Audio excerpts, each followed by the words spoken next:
සුවඳ තවත් දෙකු කලක් රැඳෙන්න ඩබල් පර්ෆියුම් ලුක් සමගින් එන නව Sunlight rose.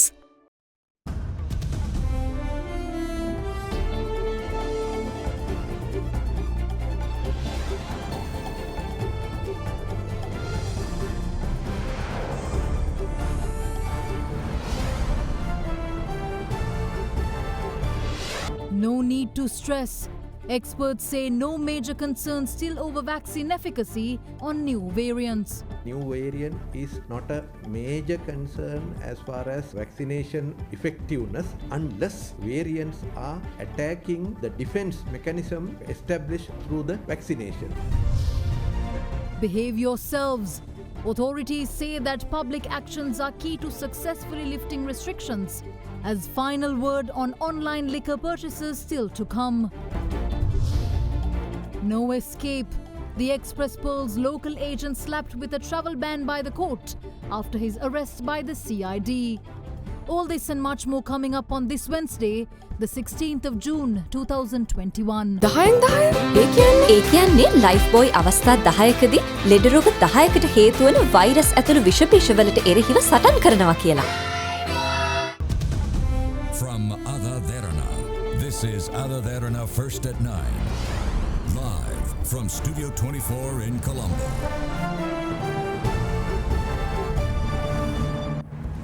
Good evening and welcome to First at 9. I'm Shanella Fernando in your top stories for tonight.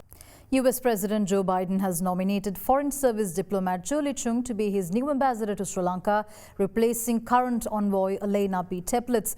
However, Chung's nomination requires Senate confirmation before she takes up her new posting. The 49-year-old Chung, a career diplomat, previously served as the acting Secretary of State for Western Hemisphere areas. Fluent in Korean, Japanese, Spanish and Khmer, Seoul-born Chung was previously director of the Office of Japanese Affairs at the State Department. She also previously served as Deputy Chief of Mission at the US Embassy in Phnom Penh, Cambodia, and as Economic Counselor at the US Embassy in Bangkok. Chung was also the Chief of Staff to the Transition Coordinator at the US Embassy in Baghdad, Iraq, and also served at the US Embassies in Colombia, Vietnam, and Japan, and the US Consulate General in Guangzhou, China. Chung earned her Bachelor's of Arts degree from the University of California, San Diego, and her Master's degree from Columbia University's School of International and Public Affairs. කාලගුණය කොහොමුණත් Rhino නං වහලට safe තමයි මුළු ගෙදරම. The governments of Sri Lanka and India have reached an agreement for the opening of a $100 million line of credit from the Export-Import Bank of India that will be used to increase input from renewable energy sources to the national grid. The handing over of the official agreement document took place at the Presidential Secretariat between Indian High Commissioner Gopal Bagle and Treasury Secretary S.R. Artigala in the presence of President Gotabaya Rajapaksa today. The Indian High Commission announced the signing of a bilateral loan agreement between the governments of Sri Lanka and India at the Presidential Secretariat this morning. The agreement will open up a line of credit totaling $100 million through the Export-Import Bank of India. The signed agreement was exchanged between Finance Secretary S.R. Artigala and Indian High Commissioner in Colombo Gopal Bagle in the presence of President Gotabaya Rajapaksa. The line of credit is to be used to increase the contribution of renewable energy sources to the national power grid by enhancing solar power generation under the government's Vistas of Prosperity and Splendor policy document. The plan includes the generation of solar power through the contributions of state-owned buildings, places of worship, and residences of low-income families. The project also plans to generate power by installing floating solar panels as a solution to land scarcity, with the first phase including using the DIYAWANNA lake to generate power for the Parliament complex. මේ වසංගත සමයේදී රැකියාව නිසා මානසික පීඩනය ඇති වෙන්න පුළුවන්. ධනාත්මකව සිටින්නට අවශ්‍ය දේ කරමින් ඉදිරියට යමු. The opposition Samagijana Balavegya party has decided to move a motion of no confidence against Minister of Energy Udaya Gammanpilla, citing the recent increase in fuel prices. In this regard, a 10-point no confidence motion was signed at the opposition leader's office today. The party has cited a number of factors in its motion on what it called the arbitrary price hike, including recent comments by the General Secretary of the Sri Lanka Podujana Peramuna. However, despite the government having revealed that the decision was one taken by the Minister Ministry of Finance at the request of the central bank. The no confidence motion claims that the Energy Minister proceeded with the price hike without cabinet approval. SJB parliamentarians, including opposition leader Sajid Premadasa, have signed the motion of no confidence today, and it is expected to be handed over to the Speaker of Parliament in the next couple of days.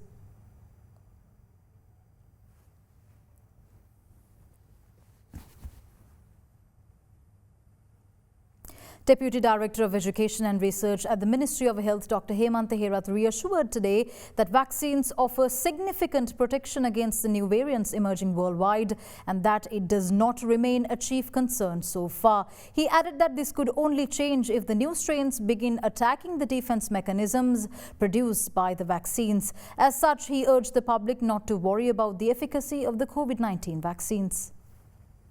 Despite the island-wide travel restrictions in place, Sri Lanka vaccination program continues to gather momentum. To date, single doses of vaccines currently in use have been administered to 2,350,564 people out of the government's 13 million people vaccination target. This includes 356,232 people who have also received their second dose of the Covishield vaccine so far, with the jab having been administered to 264 people yesterday alone. Meanwhile, the first dose of China's Sinopharm vaccine was given to 33,552 people yesterday, increasing the total first dose numbers to 1,360,336 people. However, second doses of the Sinopharm vaccine have been administered to 253,835 people, with 63,596 people receiving their jabs yesterday. With that, as concerns grow over the efficacy of vaccines against the new variants in circulation across the world, spokesperson for the Ministry of Health Dr. Hemantha says that although variants may have genetic differences from the original strain, experts are comfortable with efficacy levels and don't need to sound any alarm bells on the issue as yet.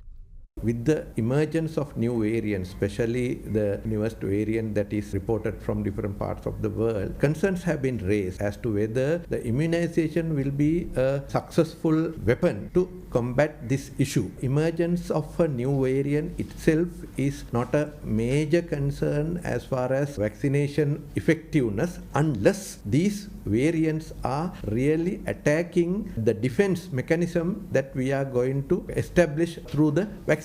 So therefore, there can be many variants emerging, and genetically they may be slightly different from the main virus. However, they may be sensitive to the vaccination. But what is important is if a new variant become resistant to the vaccination, it will be a major concern. Meanwhile, a slight decline in case numbers continue to be observed, with numbers below the 3,000 mark reported yesterday as well, with 2,334 confirmed cases. Flagged as virus hotspots, the Colombo and Kalutara districts recorded the highest cases yesterday, with 546 and 268 cases respectively. The Gampaha district meanwhile confirmed 250 infections. Health authorities say that 18,257 PCR tests and 3,979 rapid antigen tests were conducted yesterday to detect these numbers. Meanwhile, more medical equipment donations continue to flow into the country, with the latest being a special flight that landed at the Bandaranaike International Airport this morning, carrying 300 million rupees in equipment, including portable oxygen concentrators, hospital beds and ventilators. The donation was made by the Red Crescent Society of Kuwait in response to a request by the Sri Lankan government.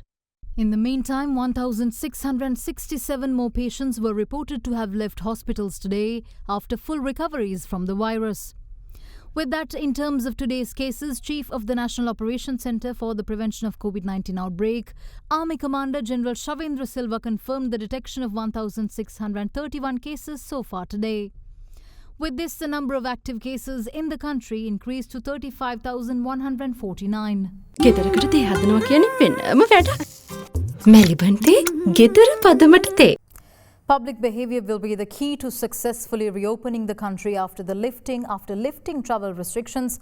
Deputy Director General of Education and Research at the Ministry of Health, Dr. Hemantha stated today, while urging the public to maintain discipline. Meanwhile, the Ministry of Finance gave the green light for members of the public to make online liquor purchases through supermarkets. However, the final word on the move remains in the hands of the National Operations Centre for the Prevention of COVID-19.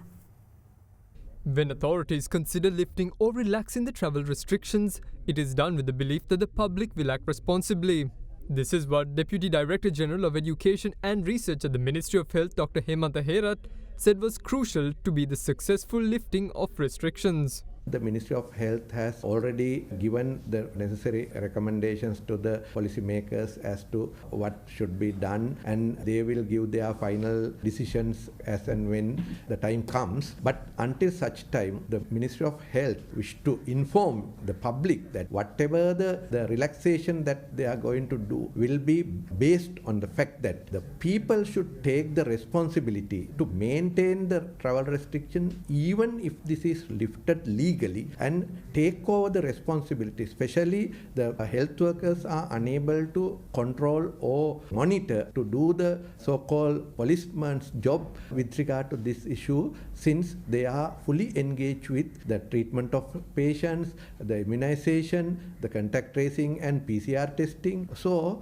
all other regulatory authorities in Sri Lanka and the public should take over this responsibility to their hand, and then we should determine to make sure that relevant travel restrictions are maintained as much as possible. In the meantime, the police arrested 1,411 persons for violating the quarantine law yesterday. The police stated that this was the highest number of arrests made so far. With that, police media spokesperson DIG Ajit Rohana announced that special operations will be launched to nab more people attempting to violate quarantine law and restrictions. සංචාරණ සීමා උල්ලංඝනය කිරීම වල ප්‍රවණතාවයක් දක්නට ලැබෙන නිසා ප්‍රධාන මාර්ගවලට අමතරව අතුරු මාර්ගවලත් පොලිස් සංචාර යෙදවීමට බලාපොරොත්තු වෙනවා. In the meantime, the police media spokesperson also announced today that the validity period for travel restriction passes issued for delivery services has been extended.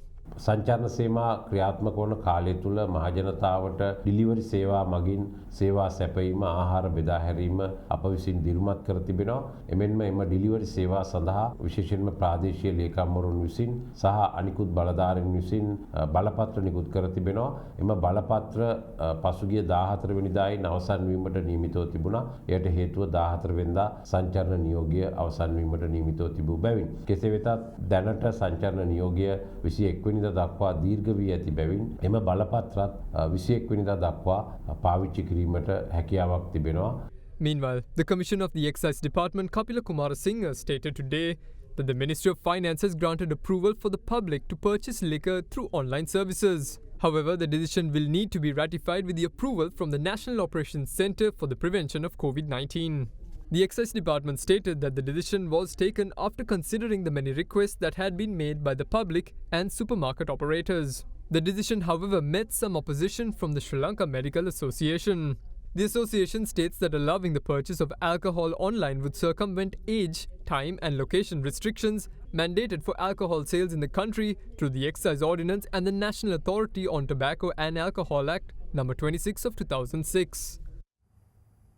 The United National Party has officially named their choice for their vacant national list seat to the Election Commission today. As anticipated, former Prime Minister Ranil Wickremesinghe has been chosen by the party to enter Parliament. The Election Commission is expected to consider the nomination at an upcoming meeting.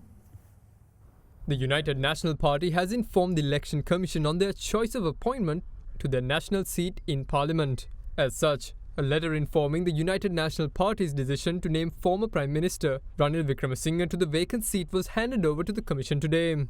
UNP leader Ranil Wickremesinghe was previously nominated for the vacancy. The letter was officially handed over to the Chairman of the Election Commission, Nimalji Punchiheva, by the General Secretary of the party Palitha Rangi Bandara and MP Sagar Ratnayaka. The former Premier's name will be proposed at the next meeting of the Election Commission, and afterwards it will be informed to the Parliament. Chairman of the Election Commission Punchiheva said that the next meeting of the Commission is set for Friday. However, the former PM had previously declined a unanimous request from the party's working committee to take up the seat, calling for a younger member to represent the party in parliament instead. The Cabinet Subcommittee on Revision of Gas Prices met with gas company representatives today to discuss requests for a significant price hike for LP gas. However, the meeting ended without both parties reaching an agreement. Gas companies have been requesting the Consumer Affairs Authority to permit prices to be raised, citing financial difficulties resulting from rising global gas prices. During the meeting, Litro Gas Lanka Limited has proposed a hike of the price of a domestic gas cylinder by 600 rupees, while Laughs Gas PLC has called for a 700 rupee increase. However, the ministerial subcommittee that met with the gas companies pointed out that approval for the request was out of the question as the public continues to be affected by the pandemic situation in the country. The ministers, however, didn't rule out a future price hike, which will only be done with expert advice.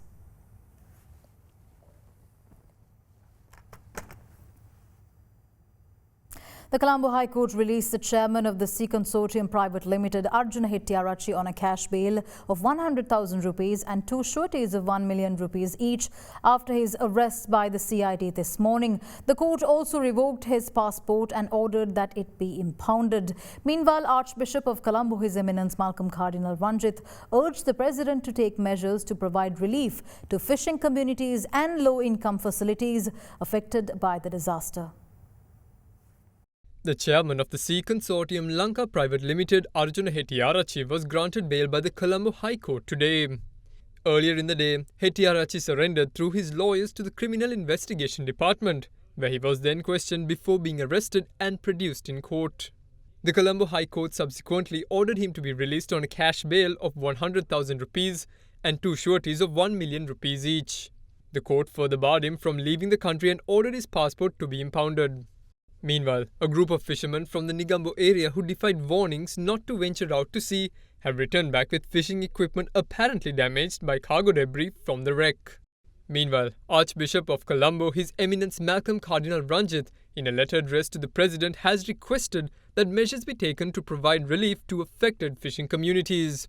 The Cardinal pointed out that the fishing communities have faced severe hardships, including loss of daily income, while chemicals from the vessel's cargo have caused massive harm to marine life as well.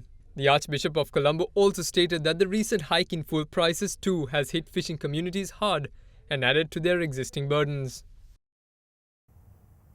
Former Director of the Criminal Investigation Department, Interdicted SSP Shania Besekara, was released on bail today along with former CID Inspector Sugat Mendes on strict bail conditions.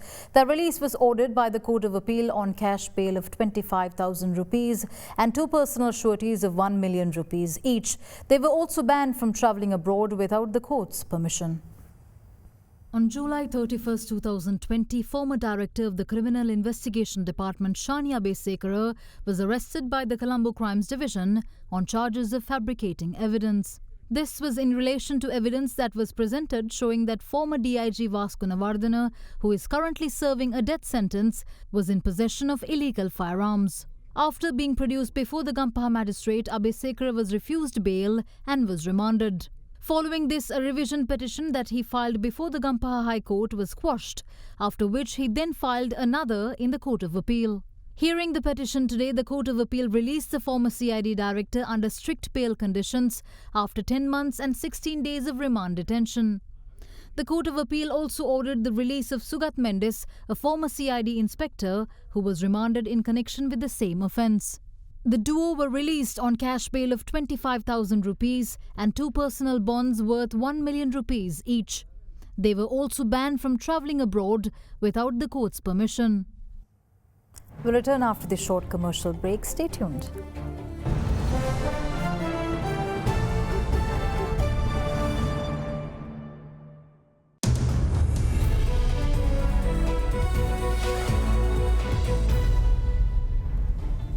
Welcome back in your business news. The Colombo Stock Exchange has recorded an impressive performance in the first quarter of the year, crossing the 100 billion rupee mark. This is an increase of 189% year-on-year and is all the more remarkable for being achieved through a year full of unexpected challenges. The Colombo Stock Exchange has recorded another landmark milestone, with earnings for the first quarter of 2021 crossing the 100 billion rupee mark, a monumental 189% increase year-on-year. While recording its best quarterly earnings performance in its history of 109 billion rupees in this period, total reported earnings for the past 6 months have reached 195 billion rupees and 285 billion rupees on a trailing 12-month basis. The Colombo Stock Exchange says that it was commendable to note that the growth momentum comes despite the period being hit by waves of COVID-19 induced lockdowns, which severely impacted mobility and overall economic activity. In a communique released today, the CSE adds that the growth is testament to the favorable climate for local companies during the post-lockdown period, backed by import protectionism, economic stimulus and US dollar appreciation, which proved to benefit local industries and export segments, whilst pent-up demand helped play a further role in strengthening earnings performance. Further, earnings momentum, it said, continued from its depressed state during the first wave of COVID-19 to record a 462% growth in the second quarter of 2020 and a 28% growth from the fourth quarter of 2020, the quarter that was affected most by the second wave of COVID-19. It also added that a deeper analysis of earnings reveals the thesis that corporates are becoming better equipped to handle lockdowns as they make the transition into the new normal, whilst the opening up of the economy provides an instant boost following an extended lockdown period. The Manufacturing Purchasing Managers Index for the month of May has recorded an index value of 42.1 after falling 2.2 index points, driven by contraction in production, employment, new orders and stocks of purchases. Expectations for manufacturing activities for the next 3 months have, however, increased, with a positive anticipation of a normalization of economic activities in the coming months. The central bank reports that manufacturing activities have contracted during May due to the adverse impacts of the third wave of COVID-19. Accordingly, the manufacturing PMI recorded an index value of 42.1 in May 2021, with a fall of 2.2 index points from the previous month, mainly driven by contraction in production, employment, new orders and stocks of purchases. Further, production, especially in the manufacture of food and beverages and textiles and wearing apparel, declined significantly, together with employment, mainly due to the continued increase in absent employees. Meanwhile, new orders also declined during the month, especially in the manufacture of food and beverages, with the end of seasonal demand and the resurgence of the pandemic. In line with these developments and the deterioration in accumulated stocks of raw material, stocks of purchases were also reported to have contracted. In addition, supplier delivery times also lengthened at a higher pace in May 2021, mainly due to delays in receiving imported and local supplies. Further, many respondents cited high freight rates as the reason for the increase in the cost of imported raw materials, which adversely affected profit margins. Meanwhile, expectations for manufacturing activities for the next 3 months have increased, with the positive anticipation of a normalization of economic activities in the coming months, supported by the progress of the COVID-19 vaccination program and the curtailing of the pandemic through mobility restrictions. With that, we wrap up tonight's edition of First at 9. Thank you for joining. I'm Shanella Fernando. Have a good night.